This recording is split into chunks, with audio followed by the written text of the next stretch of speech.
28 जून 2025 प्रातः मुरली। ओम शांति। बाप दादा मधुबन। मिठे बच्चे, निजर उन्नति पाई प्रतिदिन राति शोइबा पूर्वर निजर चार्ट देख, चेक कर मु सारा दिन रे काहाकू दुख देइनी तो।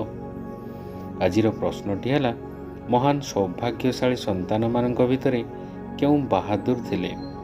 उत्तरटी है जो माने महान सौभाग्यशाली संतान से माने स्त्री पुरुष एकत्र रही मध्य आत्मा आत्मा भाई भाई बोली रहिबे। स्त्री पुरुषर भावना रहिबो नाही। से माने पक्का निश्चय बुद्धि मध्य होइथिबे। महान सौभाग्यशाली संतान माने तुरंत बुझी जाती आमे उभय ईश्वरीय विद्यार्थी, तेणु भाई भौणी होइगलु। किंतु एही बहादुरी सेतेबेले देखाई पारिबे जेतेबेले निजको आत्मा भाबिबे। आजिर गीतटी है मुखड़ा देखले प्राणी। ओम शांति। एक कथा बाबा प्रत्येक संतान मान को बुझाउचंती जे सोइबा समय निज चार्ट को देख, मु काहाको दुख देउनी तो, एवं सारा दिन रे केते समय बाबा को याद करिछि। एहा ही होउछि मूल कथा। गीतरे मध्य कहती निज अंतर को देख जे मु केते तम प्रधानरु स्वत प्रधान होइछि। सारा दिन रे केते समय निजर प्रिय बाबा को मने पकाउछि। कौनसी देहधारी को मनरे पकाइबा नहीं। समस्ते आत्मा कहउछंती निजर पिता को मने पकाओ। एबे फेरिबा को हेबो। जोउठा को जीव शांतिधाम को जाई पुणी नुआ दुनिया को जीवा को हेबो। एहा तो पुराना दुनियार। जेबे बाबा आसिले तेबे स्वर्गर द्वार खोलिबो। एबे तुमे पिला माने जानिछो आम सांग संगम जुगरे अछु। एहा मध्य आश्चर्यर कथा अटे ना। संगम जुग को आसी ज्ञानर नौकारे बसी पुणी ओल्हाई जाउछंती।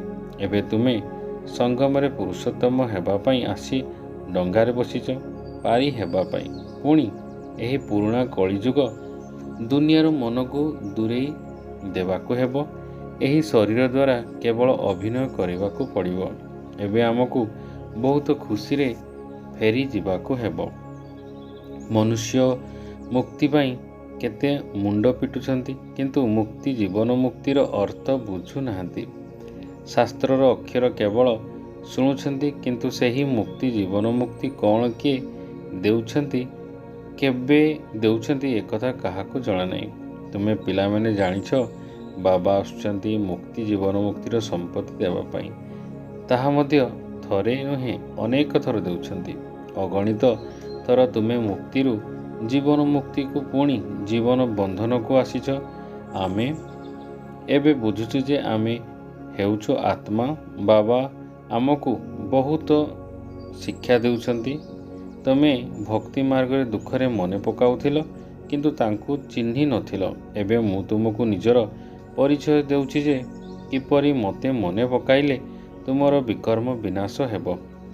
ए जन्मर वर्तमान पर्यंत केते विकर्म अछि ताहा निजर चार्ट रखिबा द्वारा जଣା पड़िबो।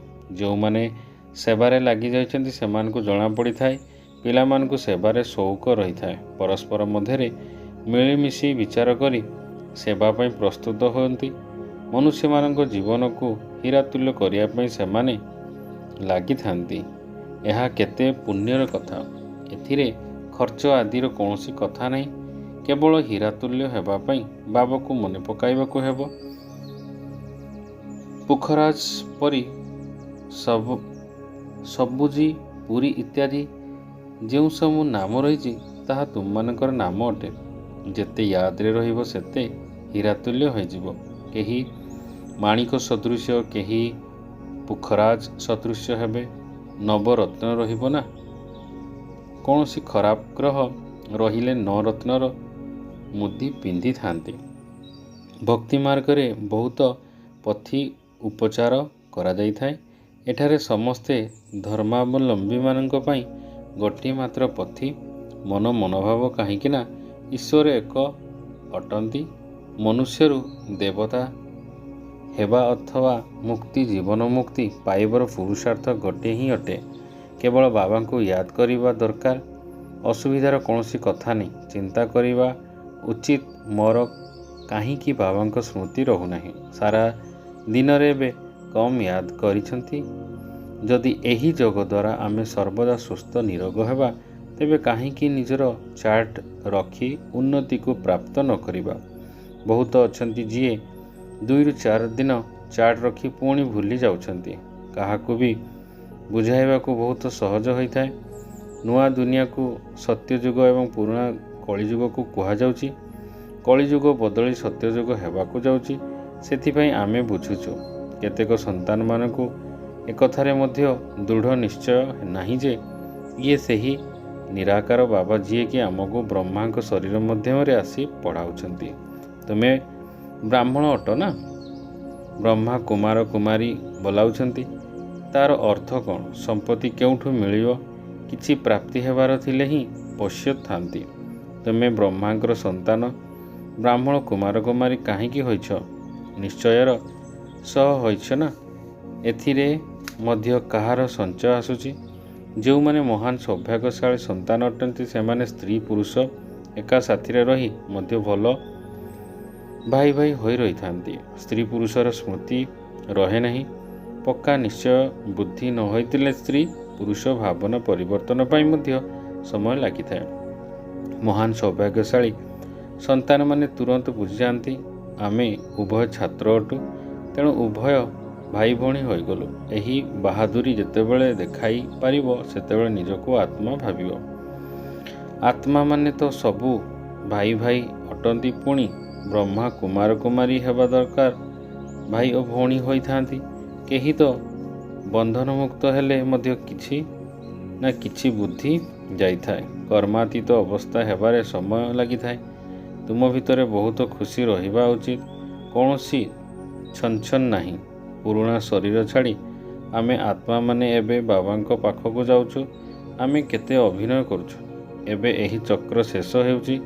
ଏହିପରି ନିଜ ସହିତ କଥା ହେବା ସହିତ ଯେତେ କଥା ହେବ ସେତିକି ହର୍ଷିତ ମଧ୍ୟ ରହିବ ଏବଂ ନିଜ ଚଳଣିକୁ ମଧ୍ୟ ଦେଖିବା ଦରକାର। ମୁଁ ଲକ୍ଷ୍ମୀନାରାୟଣଙ୍କୁ ବରଣ କରିବାର କେତେ ଯୋଗ୍ୟ ହୋଇଛି। ବୁଦ୍ଧି ଦ୍ୱାରା ବୁଝି ହେଉଛି ଏବେ ଅଳ୍ପ ସମୟରେ ପୁରୁଣା ଶରୀର ଛାଡ଼ିବାକୁ ହେବ। ତୁମେ ଅଭିନୟ ମଧ୍ୟ ଅଟେ ନା? ନିଜକୁ ଅଭିନେତା ଭାବୁଛ। ଆଗକୁ ଏପରି ଭାବୁନଥିଲ। ଏବେ ଏହି ଜ୍ଞାନ ମିଳୁଥିବାରୁ ଭିତରେ ବହୁତ ଖୁସି ରହିବା ଉଚିତ। ପୁରୁଣା ଦୁନିଆକୁ ବୈରାଗ୍ୟ ଘୃଣା ଆସିବା ଦରକାର। ତୁମେ ବେହଦର ସନ୍ନ୍ୟାସୀ ରାଜଯୋଗୀ ଅଟ। ଏହି ପୁରୁଣା ଶରୀରକୁ ମଧ୍ୟ ବୁଦ୍ଧିରୁ ସନ୍ନ୍ୟାସ କରିବାକୁ ହେବ। ଆତ୍ମା ବୁଝି ଏହି ପୁରୁଣା ଦୁନିଆ ସହିତ ବୁଦ୍ଧି ଲଗାଇବା ଅନୁଚିତ। ବୁଦ୍ଧି ଦ୍ୱାରା ଏହି ପୁରୁଣା ଦୁନିଆ ପୁରୁଣା ଶରୀରର ସନ୍ନ୍ୟାସ କରୁଛୁ। ଏବେ ଆମେ ଆତ୍ମାମାନେ ଯାଉଛୁ ଯାଇ ବାବାଙ୍କ ସହିତ ମିଶୁଛୁ। ତାହେଲେ ସେତେବେଳେ ହେବେ ଯେତେ ଏକମାତ୍ର ବାବାଙ୍କୁ ମନେ ପକାଇବା। ଆଉ କାହାକୁ ମନେ ପକାଇଲେ ନିଶ୍ଚୟ ତାଙ୍କର ସ୍ମୃତି ଆସିବ। ପୁଣି ଦଣ୍ଡ ମଧ୍ୟ ଖାଇବାକୁ ପଡ଼ିବ ଏବଂ ପଦ ମଧ୍ୟ ଭ୍ରଷ୍ଟ ହୋଇଯିବ। ଯେଉଁମାନେ ଭଲ ଭଲ ଛାତ୍ର ଅଟନ୍ତି ସେମାନେ ନିଜର ସହିତ ପ୍ରତିଜ୍ଞା କରିଥାନ୍ତି ଯେ ମୁଁ ସ୍କଲାରସିପ୍ ନିଶ୍ଚୟ ନେବି। ତେଣୁ ଏଠାରେ ମଧ୍ୟ ପ୍ରତ୍ୟେକଙ୍କୁ ଏହି ଖିଆଲ ରହିବା ଉଚିତ ଯେ ମୁଁ ବାବାଙ୍କଠାରୁ ସମ୍ପୂର୍ଣ୍ଣ ରାଜ୍ୟଭାଗ୍ୟ ନିଶ୍ଚୟ ନେବି। ତାଙ୍କର ଚଳଣି ମଧ୍ୟ ଅନୁରୂପ ରହିବ। ଭବିଷ୍ୟତରେ ପୁରୁଷାର୍ଥ କରି ଦୃଢ଼ ଗତିରେ ଆଗକୁ ଚଢ଼ିବାକୁ ହେବ।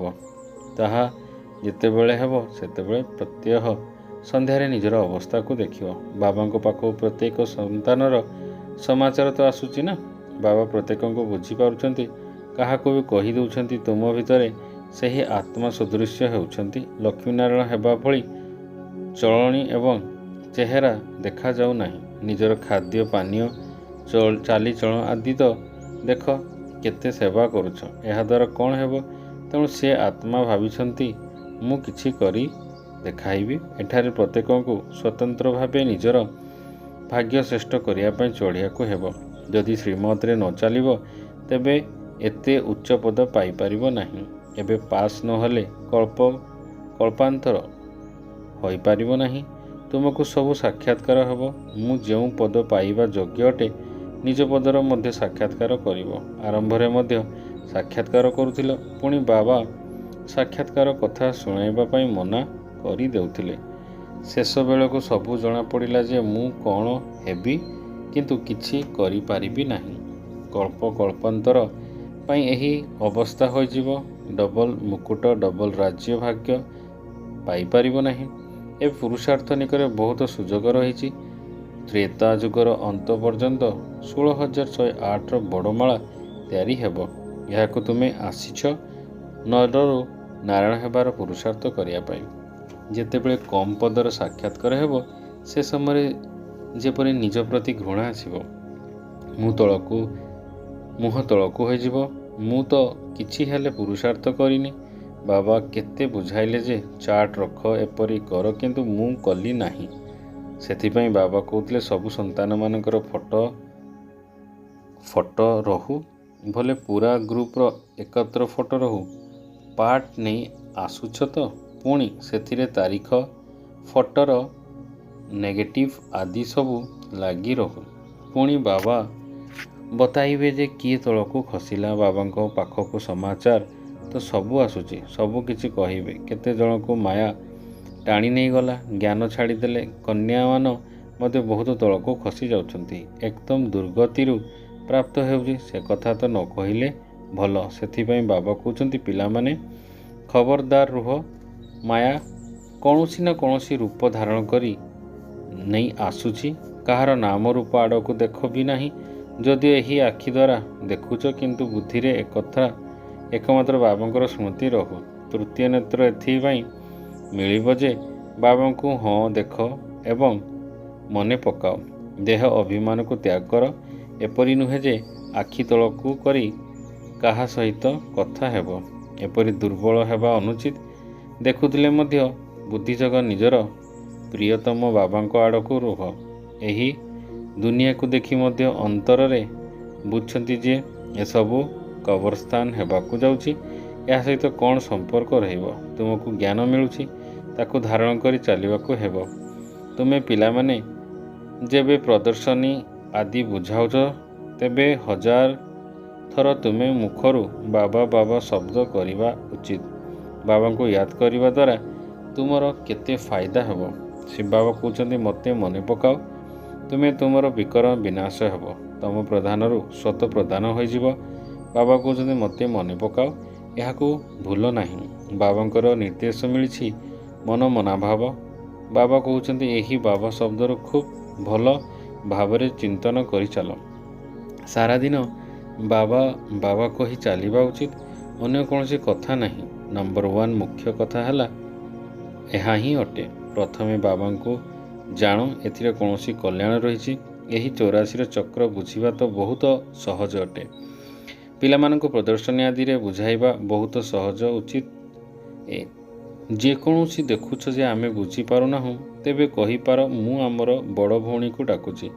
କାହିଁକିନା ଏହା ମଧ୍ୟ ପାଠଶାଳା ଅଟେ ନା। ଏଥିରେ କେହି କମ୍ କେହି ଅଧିକ ପଢ଼ୁଛନ୍ତି, ଏହା କହିବାରେ ଦେହ ଅଭିମାନ ଆସିବା ଉଚିତ ଅନୁଚିତ ମଧ୍ୟ। ଯେଉଁଠି ବଡ଼ ସେଣ୍ଟର ରହିଛି ସେଠାରେ ପ୍ରଦର୍ଶନୀ ମଧ୍ୟ ଲଗାଇ ଦେବା ଉଚିତ। ଚିତ୍ର ଲାଗିଥିବା ଦରକାର। ଗେଟ୍ ୱେ ଟୁ ହେଭେନ୍ ଅର୍ଥାତ୍ ସ୍ୱର୍ଗକୁ ଯିବାର ରାସ୍ତା। ଏବେ ସ୍ୱର୍ଗ ଦ୍ୱାର ଖୋଲୁଛି। ଏହି ଭବିଷ୍ୟତ ଲଢ଼େଇ ପୂର୍ବରୁ ନିଜର ସମ୍ପତ୍ତି ନେଇଯାଉ। ଯେପରି ମନ୍ଦିରରୁ ପ୍ରହର ପ୍ରତ୍ୟେକ ଯାଉଛନ୍ତି, ସେହିପରି ତୁମେମାନେ ମଧ୍ୟ ପାଠଶାଳା ରହିଛ। ଚିତ୍ର ଲାଗିଲେ ବୁଝାଇବା ପାଇଁ ସହଜ ଅଟେ। ଚେଷ୍ଟା କର ଆମେ ଆମର ପାଠଶାଳାକୁ କିପରି ଚିତ୍ରଶାଳା କରିବୁ। ଆକର୍ଷକ ହେଲେ ମନୁଷ୍ୟ ଆସିବେ। ବୈକୁଣ୍ଠକୁ ଯିବାର ରାସ୍ତା ତ 1 ସେକେଣ୍ଡରେ ବୁଝିବାର ରାସ୍ତା। ବାବା କହୁଛନ୍ତି ତମ ପ୍ରଧାନ ଆତ୍ମା ବୈକୁଣ୍ଠକୁ ଯାଇପାରିବ ନାହିଁ। ନୂଆ ଦୁନିଆକୁ ଯିବା ପାଇଁ ସ୍ୱତ ପ୍ରଧାନ ହେବାକୁ ପଡ଼ିବ। ଏଥିରେ କୌଣସି ଖର୍ଚ୍ଚ ନାହିଁ, ନା କୌଣସି ମନ୍ଦିର ଅଥବା ଚର୍ଚ୍ଚକୁ ଯିବାର ଆବଶ୍ୟକତା ରହିଛି। ୟାଦ କରି ପବିତ୍ର ହୋଇ ସିଧା ଶାନ୍ତିଧାମକୁ ଚାଲିଯିବ। ମୁଁ ଗ୍ୟାରେଣ୍ଟି ଦେଉଛି ତୁମେ ଏପରି କଲେ ଅପବିତ୍ରରୁ ପବିତ୍ର ହୋଇପାରିବ। ଗଲା ଚିତ୍ରରେ ବଡ଼ ଗେଟ୍ ରହିବା ଉଚିତ। ସ୍ୱର୍ଗର ଗେଟ୍ କିପରି ଖୋଲୁଛି, କେତେ ପରିଷ୍କାର ଭାବରେ ରହିଛି। ନର୍କର ଗେଟ୍ ବନ୍ଦ ହେବାକୁ ଯାଉଛି। ସ୍ୱର୍ଗରେ ନର୍କର ନାମ ରହିବ ନାହିଁ। କୃଷ୍ଣଙ୍କୁ କେତେ ସ୍ମରଣ କରୁଛନ୍ତି, କିନ୍ତୁ ଏକଥା କାହାକୁ ଜଣା ନାହିଁ ଯେ କେବେ ଆସୁଛି କିଛି ହେଲେ ଜଣା ନାହିଁ। ବାବାଙ୍କୁ ହିଁ ଜଣା ନାହିଁ। ଭଗବାନ ଆମକୁ ପ୍ରଦର୍ଶନ ବା ପୁନର୍ବାର ରାଜଯୋଗ ଶିଖାଉଛନ୍ତି। ଏକଥାର ସ୍ମୃତି ରହିଲେ ମଧ୍ୟ କେତେ ଖୁସି ରହିବ। ଏହି ଖୁସି ମଧ୍ୟ ରହୁ ଯେ ମୁଁ ଗଡ୍ ଫାଦରଲି ଷ୍ଟୁଡେଣ୍ଟ ଅର୍ଥାତ୍ ଈଶ୍ୱରୀୟ ବିଦ୍ୟାର୍ଥୀ ଅଟେ। ଏହା ଭୁଲିବା ଅନୁଚିତ। ଆଚ୍ଛା, ମିଠା ମିଠା ଶିଖିଲାଦି ସନ୍ତାନମାନଙ୍କ ପ୍ରତି ମାତାପିତା ବାପଦାଦାଙ୍କର ମଧୁର ସ୍ନେହ ସମ୍ପନ୍ନ ଶୁଭେଚ୍ଛା ଏବଂ ସୁପ୍ରଭାତ। ଆତ୍ମିକ ପିତାଙ୍କର ଆତ୍ମିକ ସନ୍ତାନମାନଙ୍କୁ ନମସ୍ତେ। ଧାରଣ ପାଇଁ ମୁଖ୍ୟ ସାର 1 ନମ୍ବର। ସାରା ଦିନ ମୁଖରୁ ବାବା ବାବା ଶବ୍ଦ ବାହାରୁଥାଉ। ପ୍ରଦର୍ଶନୀ ଆଦି ବୁଝାଇବା ସମୟରେ ମୁଖରୁ ଆଦି କମ୍ରେ 1000 ଥର ବାବା ବାବା ଶବ୍ଦ ବାହାରିବା ଉଚିତ। 2 ନମ୍ବର, ଏହି ଆଖି ଦ୍ୱାରା ସବୁ କିଛି ଦେଖିଲେ ମଧ୍ୟ ଏକମାତ୍ର ବାବାଙ୍କର ହିଁ ସ୍ମୃତି ରହିଥାଉ। ପରସ୍ପର ମଧ୍ୟରେ କଥାବାର୍ତ୍ତା ହେବା ସମୟରେ ତୃତୀୟ ନେତ୍ର ଦ୍ୱାରା ଆତ୍ମାକୁ ଏବଂ ଆତ୍ମାର ପିତାଙ୍କୁ ଦେଖିବାର ଅଭ୍ୟାସ କରିବାକୁ ହେବ। ଆଜିର ବରଦାନଟି ହେଲା, ପ୍ରତ୍ୟେକ ସେକେଣ୍ଡ ଏବଂ ସଂକଳ୍ପକୁ ଅମୂଲ୍ୟ ରୀତିରେ ବ୍ୟତୀତ କରୁଥିବା ଅମୂଲ୍ୟ ରତ୍ନ ଭବ। ସଙ୍ଗମ ଯୁଗରେ ଗୋଟିଏ ସେକେଣ୍ଡରେ ଗୋଟିଏ ବହୁତ ଅଧିକ ମୂଲ୍ୟ ରହିଛି। ଯେପରି ଗୋଟିଏର ଲକ୍ଷ ଗୁଣା ପ୍ରାରବ୍ଧ ଜମା ରହିଛି, ସେହିପରି ଯଦି ଗୋଟିଏ ସେକେଣ୍ଡ ମଧ୍ୟ ବ୍ୟର୍ଥରେ ନଷ୍ଟ ହୋଇଯିବ, ତେବେ ଲକ୍ଷ ଗୁଣା ଜମା ବ୍ୟର୍ଥରେ ଚାଲିଯାଉଛି। ସେଥିପାଇଁ ସମୟ ଉପରେ ଯଦି ସେତିକି ଧ୍ୟାନ ଦେବ, ତେବେ ଅବହେଳା ପଣିଆ ସମାପ୍ତ ହୋଇଯିବ। ଏବେ ତ କେହି ତୁମଠାରୁ ହିସାବ ନେବା ବାଲା ନାହାନ୍ତି, କିନ୍ତୁ ଆଉ ଅଳ୍ପ ସମୟ ପରେ ପଶ୍ଚାତାପ କରିବାକୁ ପଡ଼ିବ। କାହିଁକି ନା ବର୍ତ୍ତମାନ ସମୟରେ ମୂଲ୍ୟ ବହୁତ ଅଧିକ ଅଟେ। ତେଣୁ ଯେଉଁମାନେ ନିଜର ପ୍ରତ୍ୟେକ ମୁହୂର୍ତ୍ତ ପ୍ରତ୍ୟେକ ସଂକଳ୍ପକୁ ଅମୂଲ୍ୟ ରୀତିରେ ବ୍ୟତୀତ କରିଥାନ୍ତି, ସେହିମାନେ ହିଁ ଅମୂଲ୍ୟ ରତ୍ନ ହୋଇଥାନ୍ତି। ଆଜିର ସ୍ଲୋଗାନଟି ହେଲା, ଯେଉଁମାନେ ସର୍ବଦା ଯୋଗଯୁକ୍ତ ଅଟନ୍ତି, ସେମାନେ ସର୍ବଦା ସହଯୋଗର ଅନୁଭବ କରିବା ସହିତ ବିଜୟୀ ହୋଇଥାନ୍ତି। ଓମ୍ ଶାନ୍ତି, ଓମ୍ ଶାନ୍ତି, ଓମ୍ ଶାନ୍ତି।